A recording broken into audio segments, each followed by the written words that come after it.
be essential. Next question, again, a very important one for you, Namrata. And of course, a lot of our listeners also ended up asking this, uh, especially after being infected by COVID. Unfortunately, a lot of people have been experiencing lethargy, low energy in general. How can yoga be helpful for them, for people going through post-COVID symptoms? Yeah. So basically, uh, if you're looking at the reasons for, say, lethargy and, feeling low and feeling depressed, these are all connected to our mind. Right. And like I told you right in the beginning, yoga is basically a mind science. So every technique of yoga is trying to open out blocks which collect in our system for various reasons. There can be emotional reasons, there can be stress reasons, which are mental, there can be physical reasons, just not moving yourself for days and hours together. Yeah. So for all these reasons, we collect a lot of blockages in our energy channels. Right. So yoga works at unblocking them, releasing them. So the flow of energy inside you becomes much better. And when that happens, your entire system, including your brain function, starts working in a much more positive way, in a much more, what we call relaxation is nothing else. It's energy movement inside us, which becomes much more lucid. So all yogic exercises, you can choose what you want to do depending on your personality. If you're a very physical person, you can take up kriyas and you can take up asanas.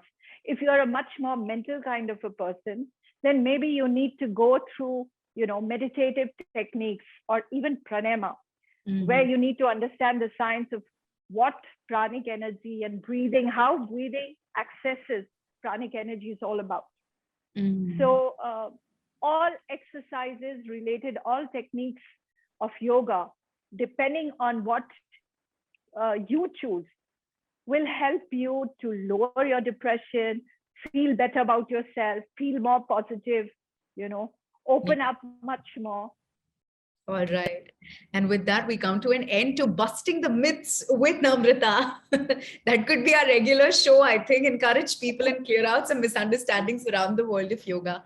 But of course, another important factor we wanted to shed some light on is for people, or say, let's understand there are many people watching us right now. I'm sure कोई एक ऐसा इंसान जरूर है who intends to start practicing yoga, make yoga a way of life for themselves. And they might be aiming to, release some stress, experience some mental peace. It's been, a tough 2 years for us, of course. What are the asanas that, they can actually start with? Okay. So I'm going to demonstrate some very simple asanas for you to start with. You must understand that there are 84 lakh asanas in yoga, and each of those 84 lakh asanas, Supriya, is actually emulating one kind of creation that is around us. So asanas basically emulate trees and plants and rocks and animals and birds. So I'm just going to show you some of them. We do them a lot with the kids and they really enjoy it. Okay. So just give me a minute. I'll just adjust the place. Okay. So one of the parts that we work a lot on is the spine. So I'm going to show you just to loosen up and to relax the spine and to help energy move better along your spine. There are a couple of asanas which are very simple. This is called the half bridge or Ardha Setu Asana. It's very simple. You bunch up your knees like this and lie on your back like this. Place your arms on your side. Inhale and lift your hips up. Okay. So you just stay there for about, 10, 12, 15 seconds. Breathe deeply, depending on how much you are comfortable with. Lower your hips and relax. So immediately you'll find that your entire back kind of relaxes. Okay. Right. I'm going to show you another asana, which I'm sure everybody has seen. It's an amazing asana, which has been, which emulates the stretching of a snake. And, the snake is one of the most powerful creatures that exists on our planet. So this is called Bhujangasana. So if you lie on your stomach, place your hands on under your shoulders, elbows close to your side. Inhale, slowly lift yourself up. Keep your legs as close to each other as possible. If you find that a problem, you can relax your legs, let them fall apart initially. Look up, breathe,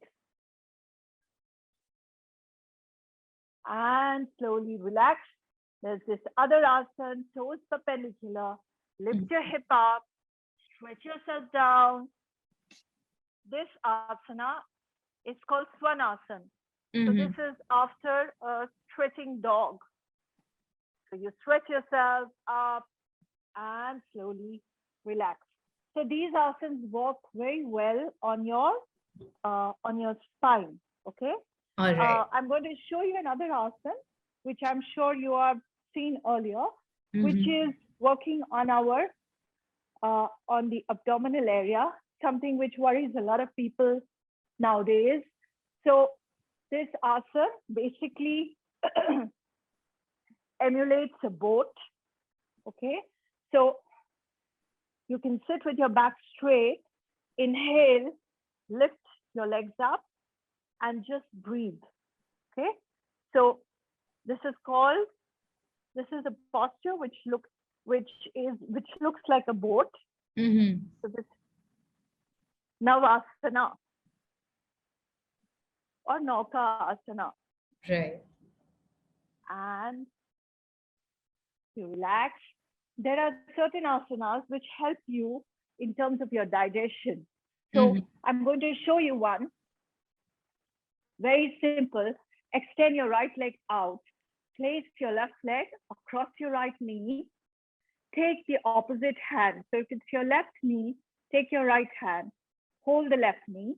Take your left hand behind you and slowly start turning yourself on the opposite side. So what you'll find is the entire abdominal area gets pressed against your thighs.